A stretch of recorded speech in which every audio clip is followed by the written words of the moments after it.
بقى تاني يا عم الحاج هتبقى تقليه. اهلا بيكم في وصفه قمر مع عمر. وعشان دلع الكرش ما فيهوش معلش هنعمل النهارده اسرع بيتزا في الطاسه، حاجه كده في السريع، يعني اسرع من محمد صلاح شخصيا. من حلاوتها بتجيب جول في المعده كده على طول. بس انا زي ما انا هعمل الوصفه انتوا كمان تعملوا لايك وشير وفولو وتدخلي مطبخك تجربيها. اول حاجه في بوله احط كوبايه ميه دافيه، معلقه كبيره خميره، معلقه من السكر، معلقتين كبار زيت. هقلب كده ده كله مع بعضه. انزل عليهم بقى بكوبايتين من الدقيق وعليهم معلقه من البيكنج باودر. ابتدي اقلبهم. هفضل اعجن فيها لمده تقريبا يعني نص دقيقه او دقيقه لحد ما تلم معايا. سيبها بس 10 دقايق تخمر على بال ما اعمل صوص البيتزا. عشان نعمل الصوص بتاع البيتزا اللي هي صلصه المارينارا، عندنا بقى في طاسه على النار هنحط شويه زيت زيتون، معلقه كده من الثوم، ننزل عليهم بقى بطماطم. هنبتدي بقى نحط كده معلقه صلصه، نحط رشه من الملح ورشه فلفل اسود، رشه من الاوريجانو ورشه من السكر.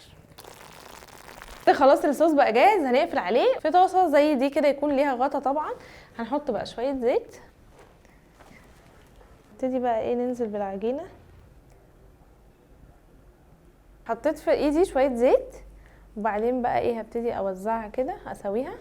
الغريب بقى في البيتزا مش انها تطلع زي بتاعت بره، الغريب ان هي مدوره وبتتحط في علبه مربعه وكمان بتقطع مثلثات. عليها صلصه البيتزا اللي عملناها بعد ما هديت. هبتدي كده احط فلفل، هنحط بقى زيتون، بعد كده بقى ننزل كده بسلامي او اي حاجه انتوا عايزين تحطوها. انا هحط جبنه موتزاريلا.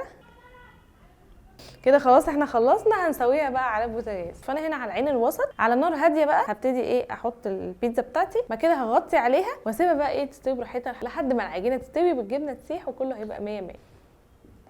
تعالوا بقى نبص بصه كده على البيتزا. خطيره خطيره. خلصنا البيتزا.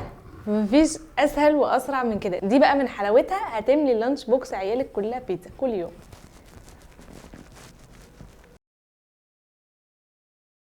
اي حد يا جماعه بقى بيعمل بيتزايه تخن الرصيف يتفرج على الحلقه دي بقى. حد يصدق ان القمر ده يعني اخد في حرفين 10 دقايق ولا خمرت ولا استنيناها ولا اي حاجه؟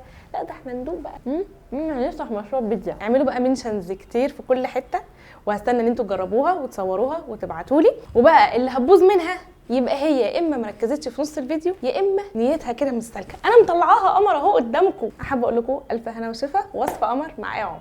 سؤال حلقه البيتزا بيقول جمع كلمه بيتزا. انا هغششكم، هل بتايز ولا بيتز ولا بيتزات ولا اصلا ملهاش جمع؟ اللي هيكتبها صح واللي هيكتب لي كومنت صح هيكسب معانا.